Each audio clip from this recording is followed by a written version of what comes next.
Hey my nerds, welcome back! I know it's been a hot minute since we've done one of these face to face, but I've been flat out like a lizard drinking. Of course, with PulseCon upon us, how could I not? Right? How could I not come by to talk about the robots and do the thing that we do that we like so much?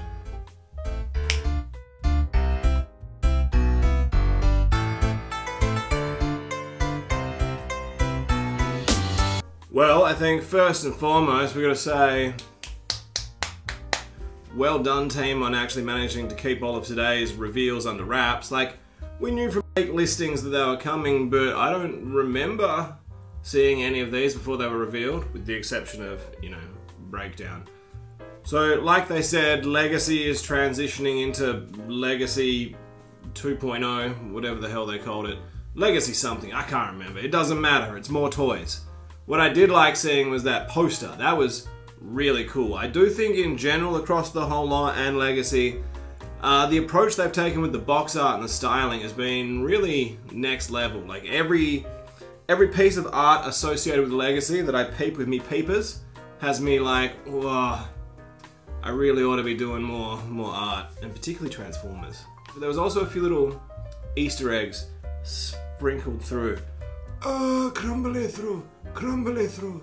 From the back, you can see you've got the Nemesis, you've got the Quintesson ship, you've got Armada Prime freshly portaling through, which is just so mother flippin' exciting.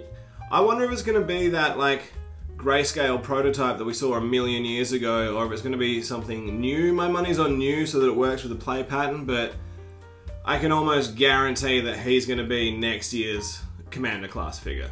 If they're going to do the trailer any sense of justice and have it actually combined with him, there's no way they could do that not at Commander scale. So let's like work our way through size-wise like they kind of did on the reveals. So they started us off with the core class figures. We got to see Sound Blaster, which I won't pick up, but if anyone didn't pick up core class Soundwave, I would strongly recommend getting on that one because, oh, good things do come in small packages. Then they showed us some Dinobots, which, again, I'm not going to get. I'm holding out for all those later class Studio Series Dinobots. I think that's where it's at in the Dinobot way.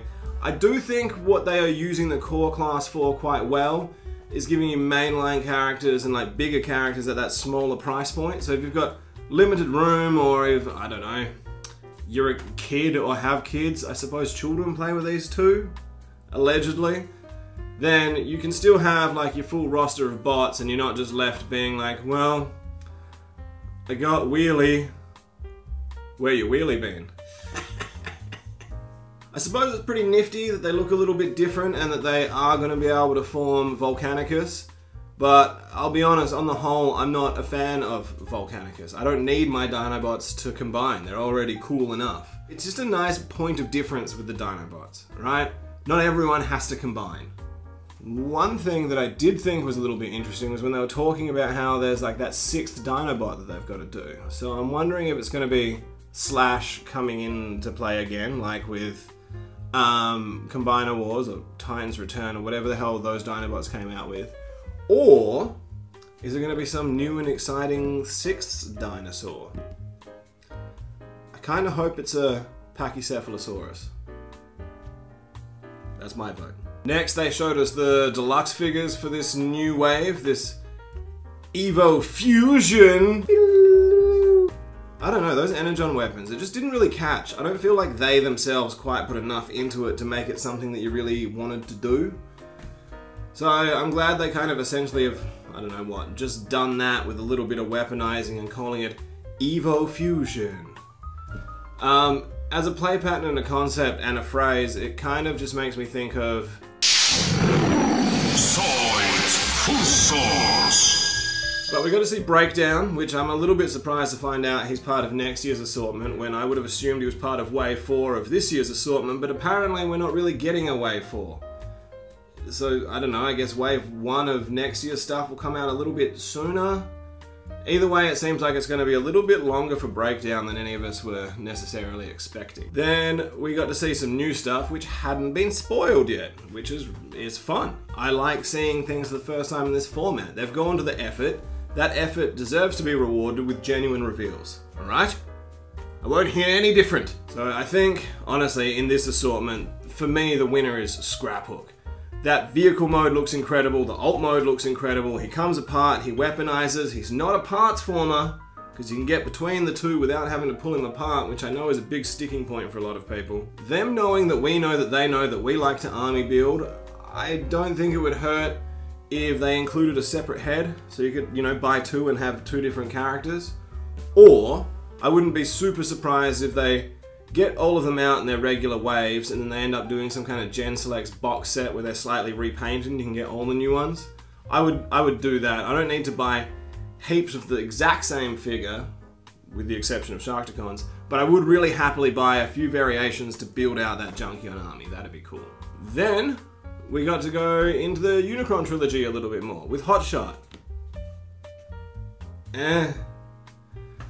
Like, did we not do him already with Generations or the Thrilling 30 or something like that? There are so many amazing Unicron trilogy characters that haven't had any kind of update yet, that I don't know if we necessarily needed to be updating a figure who had already fairly recently, probably like 5 years, 10 years.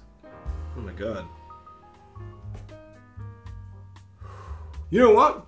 Would this not have been the perfect gosh dang time to do Armada Wheeljack? You get to use the Sideswipe mold again. I know you love using that Sideswiper mold.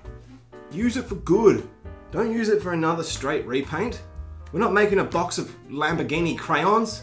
Give me Armada Wheeljack, or give me, I don't know, something else. And then rounding out the deluxes, we got to see Needle Nose, which again, who are all these Needle Nose fans? But I don't particularly care, and I probably won't bother picking him up, but oh, I do love a Target Master. Sale. I'll get him on sale. Next up in the Voyager scale, we got to have a look at a couple of figures that these characters really were crying out for, you know, some purposed secondary representation on your shelf. And for Tarn, this was his first time out. I can't believe that. Like, you know, we've had some IDW nods before and 2 IDW blurs now, but to actually get a character that existed exclusively in those comics, I think is a huge vote of confidence for just how good a run of comics that first IDW verse really was. Because Tarn has been one of those characters that popped up here, has managed to do a Harley Quinn and go from one thing, boom, boom, boom, to now you can't imagine a time in the franchise without them. And he looks so good. He looks like he's just jumped straight off the page. You can tell that a lot of effort has gone into getting this amazing Tarn rendering. And then Leo Convoy. Oh. Since I read that that was happening, I've been so excited because I love the character of Leo Convoy. It looks great. The only thing that I think might be a bit of an issue is, just like the original version, how the lion forearms come out for the claws. I think on this one it looked a bit more like they were kind of spiked tonfa rather than oddly proportioned claws. So look, as much as I love this figure, I'm not blind. It's pretty plain to see that this is a very, very doofy looking lion face. Especially with those like sawn off teeth. It looks like that lion from Futurama that only ate vegetables. We taught a lion to eat tofu! The fantastic thing about Leo Convoy is they will obviously do a Black Nemesis Leo Convoy, and I'll get that one too. So that's kind of like, you know, the sort of real meat and potatoes of Transformers PulseCon this year. I do quickly, before we dip out, just want to touch on, it was pretty cool to see Shattered Glass Soundwave. It looked to me like his headband was like molded on there, which I understand, because maybe if you try to transform it without taking it off, if it was cloth, it would get stuck, and then, you know, it'd be like when you had to re-spool the tape in the 80s and 90s. I would have liked it to have had more of that sort of anime style flourish off it, like you see in all of his comic representations. But glad it exists, and very cool that through, I imagine, legal loopholes, they were able to use the Netflix Earthrise mold, because they have said before that they weren't able to put that out as part of Legacy because of ownership rights of it. So maybe if it's coming out in a different color scheme as a sort of multiversal character, they can avoid some of that legality. But the last really cool thing that I think was part of that Transformers presentation was the MTG. The Magic the Gathering. And not just as like a limited set or an alternate set or like, you know, alternate art. These are actually going to be released in booster packs, in main sets. They're part of the main line for, what do they call them? Brothers War? It's going to be like a mech kind of vehicle based set from what I understand, but there's going to be 15 Transformers cards in that main set, in Magic, making it Magic canon. Transformers are everywhere. Yeah, I've got a deck from Neon Kamigawa, is that what it was called? I can't remember. Whatever one had all the vehicles and the mechs and stuff. I built a vehicle deck. It wasn't that great, it was a little bit slow, but I'm thinking therein lies a really good base to make myself an actual Magic Transformers deck. Oh, I love it when hobbies collide. Worlds collide. What? Watch this space. I might do a video on building my Transformers deck.